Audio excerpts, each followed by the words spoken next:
Let me get to Sam Amick. He's the senior NBA national writer for The Athletic. Sam, thanks for joining us. We were taking a survey here in the Man Cave. Are you going to be a bubble guy or not? And I said, let's see. I said no. Paulie, is Sam a bubble guy? Fritzy? I think he's going to the bubble. Bubble guy. Yeah, I'm going to say no. McLovin? No bubble. No bubble, Paulie? I say TBD because he doesn't know all the details of the bubble. But I think I think he's going bubble. Okay. Sam? Dan, gentlemen, appreciate you. First of all, it's surreal that we're talking about bubbles, and this is our media life. I don't know yet. Honestly, after this interview later today, I'll be talking to my company about it. As you know, it's about 10 people on the inside, and it is culture shock in every sense of the term. So we shall see. But man, it's surreal that this is what we're looking at. Who would be the last member of the media that you would want to be bunking with? Chris Mannix? Aaron, you're hitting the nail on the head right there. You just made it easy for me. Now, my guy Mannix would be fun. But that's the thing. You're not going to have fun. You're not going to have the hijinks that come with our industry and the stress relief that comes after the games. I mean, from players to staff to media members, it's going to be something we've never seen before. Well, we're trying to figure this out, and I know we all have the best intentions here. What is the biggest concern you have as we get ready to open up these NBA camps? For me, it's weird because you take your media hat off, and my focus is just as a human and as a person. It's just the idea that you get in there and they have, 95%-ish, and this is my unofficial math of the risk contained, but they're getting tested once a day. And so what I worry about is that because you have Disney employees still coming and going, Disney employees not being tested, it's, and I've had GMs tell me this, it's not a bubble in the definition of the bubble and the term. It's something else. It's a campus, as they've called it, and there is risk there. And it only takes one case. And next thing you know, that player gets tested in the morning. Let's say he's positive. Negative. Then he gets it later in the day and he infects a whole bunch of folks before the next day's test. You're not getting tested every hour. So there is risk here. I just hope they can pull this thing off. What's happening with a second site here? That everybody's going to be in Orlando, but is there a push? Who's complaining about maybe having a second site, second city? So the 8 teams not going to Orlando want to find a way for their guys to not sit on their couches for 6-7 months. And the phrase you hear them say, and I'm talking mainly GMs of those teams, and to be honest, the one that I think they know might potentially compel the league to do something for them is competitive disadvantage. And I'm talking big picture, the idea that you have all these young prospects. I think that's the real focus. The old guys can find their way. They want to develop the talent and not have guys go into 2021, with their skills going in the wrong direction. And so it seems like the support is almost universal. The Warriors didn't seem interested earlier on, but now I'm hearing that they would have at least some interest. And like you said, on the lead in, you're talking about another campus, another site. And the league, I know on a call last week, mentioned Vegas. They mentioned Houston as 2 out of 4 possibilities. But then you also have a bunch of these teams, honestly, I think probably more than half, that would like to host this thing. The T-Wolves, the Cavs, the Pistons, a lot of teams are trying to figure something out here. When do the NBA players report? July 9 is when it starts. July 9 to 11 is the kind of the travel dates. And then they start bouncing balls from there. I know that the commissioner has hinted. I had a TV executive tell me that you're going to see some things that you've never seen attached to the NBA as far as dressing up these games. Now, he didn't go into the details, but I don't know if we're seeing Disney animation characters and he said, think crazy and then work your way back. What are you hearing about how are these games going to look? So Adam Silver pulled that curtain back a little bit on his Friday call. And honestly, I think it was an hour-long call. There was a lot to dig into. And I think for the most part, this topic got, kind of pushed to the side. But he mentioned one thing that I thought was wild was that fans, obviously, who will not be in attendance, there will be no fans.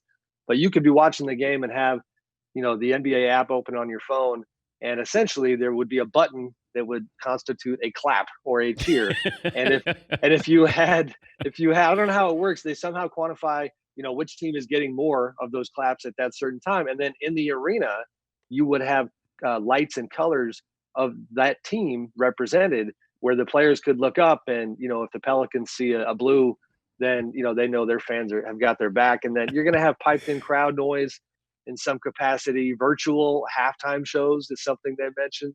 So, I mean, they're going to get creative, and we'll see if any of it actually lands. If by chance the Pelicans meet up with the Lakers, yep, that matchup. Now, I'm not going to say that's on purpose, but I know that we would love to have Zion in there. So I'm sure. not. I wouldn't go that far, Sam. But sure. Just can the Pelicans give the Lakers a difficult series? Probably not. I don't think okay. so. I mean, they look pretty good, heading into the break. I think they're probably frustrated. I mean, everybody's frustrated. But in terms of if you just focus on the hoops and which teams had all of their momentum brought to a halt, the Pelicans are on that short list. Now, the Lakers lose Avery Bradley. That's a significant loss. Looks like they're, likely going to add J.R. Smith. And so we'll see where that goes. The Dwight Howard factor, is Dwight going to be there? But no, the Lakers they're a top 3 team. Obviously, they're elite. And Zion's been so much fun to watch, and they've had some really good moments. But, to me, that's a Lakers in 5, no more than 6 type series. I know that you follow LeVar Ball because he, of course, helped invent basketball. But I saw where he was tweeting out about his son. Golden State would not be a good place for his son to go to if he's drafted number 1 overall. Sure. Where does Golden State figure in all of this? Are they going to draft somebody, or would they trade that pick? I think they would definitely trade it. Not to say they will, but in terms of the possibility being there for a team at that spot, 9 times out of 10, it's going to be a rebuilding team that is looking to grab a guy like LaMelo and just start to make him part of their core. The Warriors are in such a different place, and honestly, I don't blame LeVar at all for not wanting LaMelo to land there. They are trying to continue the dynasty. I know that in the media, and it's not even being guilty of it. And I am on the side that says, that dynasty came to an end. Now they can still be a very, very good team, but in their minds, like, this story ain't over. And so that means that, a number 1 pick, however good he might be, is going to take a number of years to get going. Zion is an exception. And we even saw on the health front how it took him a minute to get going. So, when you got the roster they have and you're LeVar, you're looking at that saying, how is he going to get run right away? How is he going to get time and the kind of development that he needs? There's only one ball, the old adage, and I think that applies there. Does the situation in Orlando favor any team? The ones that to me are in a good spot, the Clippers. For one, my understanding is they had 0 of the 16 positive coronavirus tests going into the last week's testing. That's significant. They also seem to have been very diligent about how focused they were during the downtime. Doc Rivers had coined a phrase, winning the weight. He wanted his team to win the weight. And that just obviously means stay on top of your fitness, stay on top of your mental health, take care of yourself, and be ready to lessen that curve and that timeline that's going to happen for everybody when you hit mid-July. So they come to mind. And Kawhi in general is a crazy person in terms of being focused on his craft, and I think that's going to serve them well. The Blazers come to mind too. They get Yusuf Nurkic back and Zach Collins, and Damian Lillard just always has to be talked about on that short list of guys who is going to meet the moment and maybe, be kind of an upset specialist here. Give me the sneaky team. Well, that I kind of spoiled the answer on that one. I think Portland is a good one.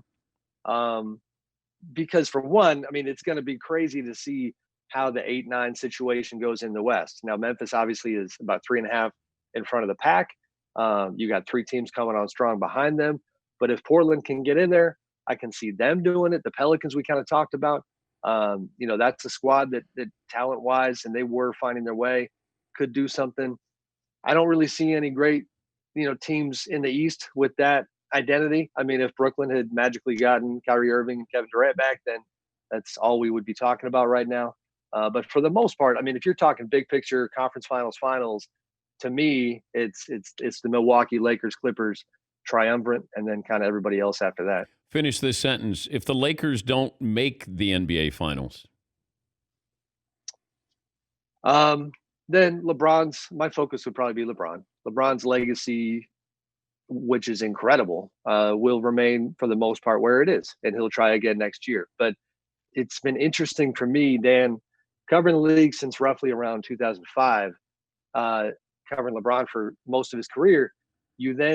I've never covered an athlete of this stature at this stage of his career, and this pandemic happens, and I truly do think that the NBA, and I'm saying this is a very small part, that as they considered what to do here, I think Adam Silver cares about LeBron. I think he's a very player-friendly coach in general, and I think that they gave great thought to the fact that him losing this opportunity is the kind of thing that other greats didn't have to face, and they didn't want that to happen. And don't get the wrong idea. I'm not saying this is the driving force behind Orlando, but I think it matters. And so if he wasn't able to capitalize on that, at least he would have had the chance.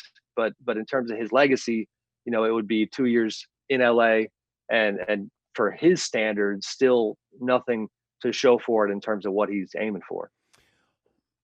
So it's not the battering ram by the commissioner, but it's factored in. If LeBron was in Cleveland, not LA, because LA is going to bring people to the screen. They get to the finals, people are going to watch, no matter what. Yeah. Kawhi is not going to bring that. Nobody really brings that like LeBron. But if LeBron was on a team that was not a great team right now, do you think that there would still be this push by the commissioner that we're going to make this happen in Orlando? I mean, only Adam knows, where his mind was at. And to be respectful to him, I mean, health, I do believe, was front and center all the way through. But, these are real relationships. These are real legacies. And you're talking about, the point you're making is astute, because if he was still in Cleveland and it was a continuation of that Cavs narrative, and even if they were an elite team, I think there would be this sense that, okay, we have seen that before, and they did, deliver the city's first NBA championship. This is a new thing where you can try to honor his legacy, but also, oh, by the way, put a bunch of money in your pocket, because they are a revenue driver. And that's the other thing here. I feel like I've been on this mountaintop preaching about how throughout this whole process in the media, it's okay to be adults about it and consistently remind people that, yes, this is about money. It's why they're here. It's $900 million roughly in national TV revenue that they would have lost if they didn't pull off the playoffs, and that's only one piece of their pie.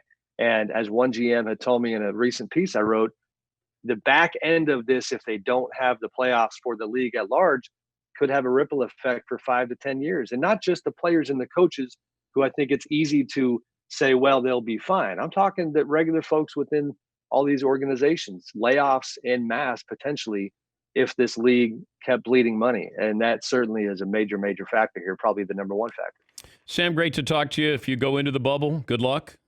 We'll say our prayers. Thank you, Dan. Appreciate you. Be good. Take care of yourself. Sam Amick, he just won't take us up on changing his name to Sam Amick. Like we keep trying it. He could go by one name. He could be a one-name writer, Samick. He'd be like Sting of the NBA.